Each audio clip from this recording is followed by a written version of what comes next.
آپ اس بات کو دیکھتے ہیں جو لوگ جن کو اللہ تبارک و تعالیٰ تھوڑا سا مال عطا کر دیتا ہے، اس سے پہلے ان کی یہ تمنا ہوتی ہے، ان کی نیت یہ ہوتی ہے، یا ان کا دعویٰ یہ ہوتا ہے اللہ اگر ہمیں مال و متا دے گا ہم اللہ کے راستے میں صدقہ کیا کریں گے. لیکن کیا ہوتا ہے منہم من ناہد اللہ لئن آتانا من فضلہ لنصدقن ولنکونن من الصالحین، ہم صالحیت کے راستے پہ چلیں گے. لیکن اللہ تبارک و تعالی جس وقت ان کو عطا فرما دیتا ہے ان کی کیفیت کیا ہوتی ہے؟ فلما آتاہم من فضلہ بخلوا بہ وتولوا وہم معرضون. تو اللہ تبارک و تعالیٰ کے راستے میں حج کرنے کی بجائے اپنے مال و متا کو روکنا شروع کر دیتے ہیں. لیکن حضرت حسن رضی اللہ تعالیٰ عنہ کی شخصیت کا بہت بلند پایا وصف یہ ہے، مالک کائنات نے جب آپ کو خوشحالی عطا فرمائی، مالک کائنات نے جب آپ کے ہاتھ کو فراخی عطا فرمائی تو آپ اس کے ذریعے غریبوں کی خدمت کرتے رہے، آپ اس کے ذریعے یتیموں کی کفالت کرتے رہے. اصحاب صفہ اور دیگر نیک ہستیوں کے کام آنا آپ اپنے لیے باعث اعزاز اور باعث فخر سمجھتے رہے. حضرت حسن رضی اللہ تعالیٰ عنہ نے اپنی زندگی کو کس انداز کے اندر گزارا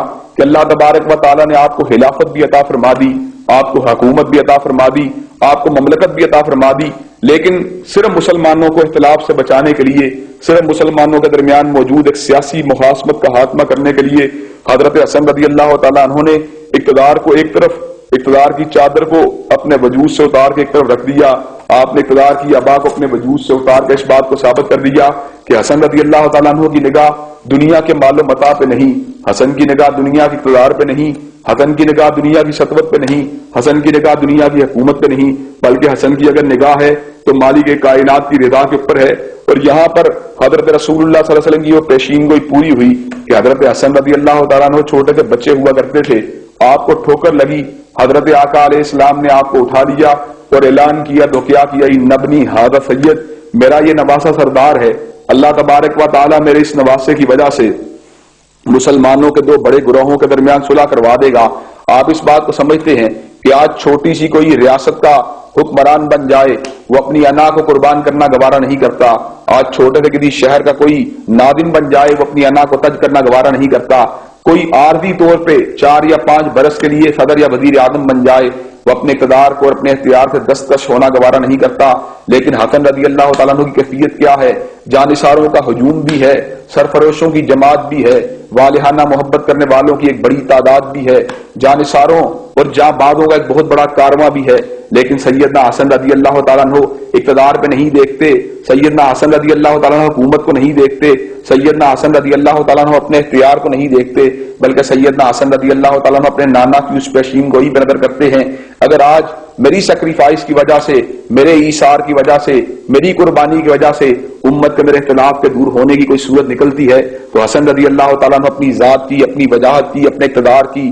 اپنے اختیار کی قربانی دینے کے لیے تیار ہیں. حضرت حسن رضی اللہ تعالیٰ عنہ یقیناً اس اعتبار سے ایک آئیڈیل، ایک مثالی اور ایک امتیازی ہستی ہیں کہ حضرت علی رضی اللہ تعالیٰ عنہ نے جو ایک اپنی زندگی کے اندر فخر و فاقہ کا ایک درس اپنایا تھا یا درس دیا تھا، یا اپنی زندگی کے اندر ایک عبادت کا، شب زندہ داری کا، ریاضت کا درس دیا تھا، حضرت حسن رضی اللہ تعالیٰ عنہ ساری کی ساری باتوں کو اپنی زندگی کے اندر اپلائی کرتے رہے. اور میں یہ بات سمجھتا ہوں سیدنا حسن رضی اللہ تعالیٰ عنہ کی سیرت کے اندر یہ کنٹینٹمنٹ کا وصف، سیدنا حسن رضی اللہ تعالیٰ عنہ کی شخصیت کے اندر عبادت گزاری کا یہ وصف، سیدنا حسن رضی اللہ تعالیٰ عنہ کی سیرت میں یہ بے نیازی کا وصف، سیدنا حسن رضی اللہ تعالیٰ عنہ کی سیرت کے اندر یہ تقویٰ کے اندر کمال کا جو وصف پیدا ہوا، اس کی بہت بڑی وجہ سیدہ فاطمہ کی تربیت تھی، اس کی بہت بڑی وجہ سیدنا علی رضی اللہ تعالیٰ عنہ کی شفقت تھی، اور اس کی بہت بڑی وجہ حضرت رسول اللہ صلی اللہ علیہ وسلم کی وہ والہانہ محبت، والہانہ دعائیں تھیں جو آپ کے ساتھ تھیں. حضرت حسن رضی اللہ تعالیٰ عنہ جو بے نیازی پیدا ہوئی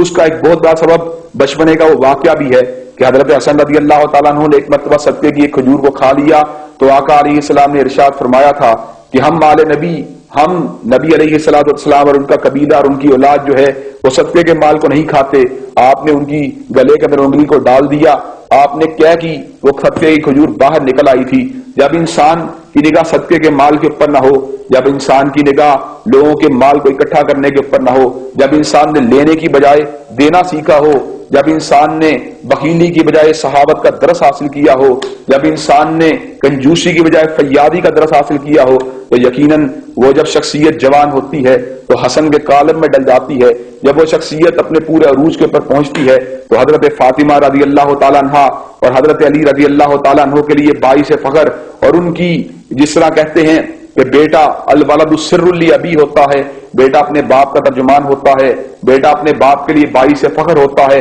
اور اس کا رازدار ہوتا ہے، اس کے رازوں کا نگہبان ہوتا ہے۔ سیدنا حسن رضی اللہ تعالیٰ عنہ بجا طور پہ حضرت علی رضی اللہ تعالیٰ عنہ کی شخصیت کا ایک عظیم الشان فرد تھے، اور رہتی دنیا تک کے لیے اس اعتبار سے وہ ایک مثالی بیٹے کی حیثیت رکھتے ہیں کہ انہوں نے جس انداز کے اندر اپنے باپ اور ماں کے نام کو روشن کیا، یقیناً ان کی وہ شخصیت آج کل کی اولادوں کے لیے بھی، آج کل کے بیٹوں کے لیے بھی اس کے اندر پوری کی پوری رہنمائی والے اثرات موجود ہیں۔ آج کل کی اولادیں کیا کرتی ہیں؟ آج کل کی اولادیں نہ تو اپنے والدین کی نصیحت کو ماننے کے لیے آمادہ تیار ہیں، آج کل کی اولادیں نہ تو تقویٰ کے راستے پہ چلنے کے لیے تیار ہیں، آج کل کی اولادیں نہ تو قربانی دینے کے لیے تیار ہیں، آج کل کی اولادیں نہ ہی اپنے والدین کی چھوڑے ہوئے ترکے کو، چھوڑے ہوئے مشن کو آگے بڑھانے کے لیے تیار ہیں۔ لیکن سیدنا حسن نے کیا کیا؟ اپنے نانا کی وصیتوں کو پورا فرما دیا، اپنے بابا کے مشن کو آگے بڑھا دیا، اپنی ماں کے تقدس کو آگے بڑھا دیا، تقویٰ اور اسی طرح اللہ تبارک و تعالیٰ کی ذات کی حیثیت، اس کی للہیت، اسی طرح غریبوں کے کام آنا، اسی طرح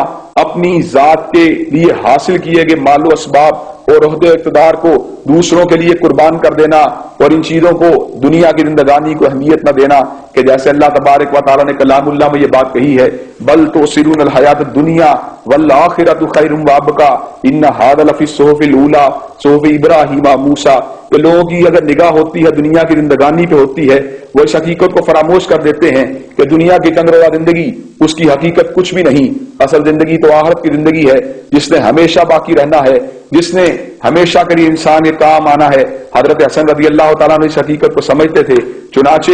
صاحب اقتدار، صاحب ہیبت، صاحب سطوت، صاحب فوج، صاحب سرمایہ، صاحب وسائل ہونے کے باوجود آپ نے اپنی نگاہ کو اگر رکھا تو آخرت کی زندگانی کے اوپر رکھا تھا۔ حضرت حسن رضی اللہ تعالیٰ عنہ کا نام تابناک نام کی حیثیت سے ہمیشہ زندہ و جاوید رہے گا۔ حضرت حسن رضی اللہ تعالیٰ عنہ کی سیرت سے رہتی دنیا تک کے لیے ان انانیت پرست، ان مفاد پرست اور ان اقتدار پرست حکمرانوں کے لیے ایک عبرت کی ایک دستاویز اور ایک عبرت کی ایک تصویر ان کو دکھلاتی رہے گی آپ کی سیرت، کہ جو لوگ اپنے ذاتی خواہشات کے لیے، اپنی ذاتی اغراض کے لیے ملت کا سودا کر دیتے ہیں، وطن کے وجود کو تار تار کر دیتے ہیں۔ حضرت حسن رضی اللہ تعالیٰ عنہ نے اگرچہ ان کے پاس ایک پوری کی پوری بیک گراؤنڈ موجود تھی، اگرچہ وہ عالی نسب تھے، اگرچہ وہ خاندان نبوت ایک فرد تھے، اگرچہ وہ ایک بلند پایا مار باپ کے بیٹے تھے، لیکن انہوں نے لوگوں کے مفاد کے لیے اپنے مفاد کو قربان کیا، لوگوں کی اغراض کے لیے اپنے عہدے کی قربانی دی۔ انہوں نے کیا کیا؟ لوگوں کو متحد کرنے کے لیے، انہوں نے امت کو مجتمع کرنے کے لیے سارے کے سارے معاملات کو آگے بڑھایا۔ حضرت حسن رضی اللہ تعالیٰ عنہ کی شخصیت یقیناً اس مثالی گھرانے کی ایک آئیڈیل ترین شخصیت ہے۔ اللہ تبارک و تعالیٰ رہتی دنیا تک کے لیے ان کے وجود سے ہمیں رہنمائی حاصل کرنے اور اپنی سیکریفائس کرنے کا جذبہ جو ہمیں دیا ہے، اس جذبے کو حاصل کرنے کی ہمیں توفیق عطا فرمائے۔ واخر دعوانا الحمدللہ رب العالمین۔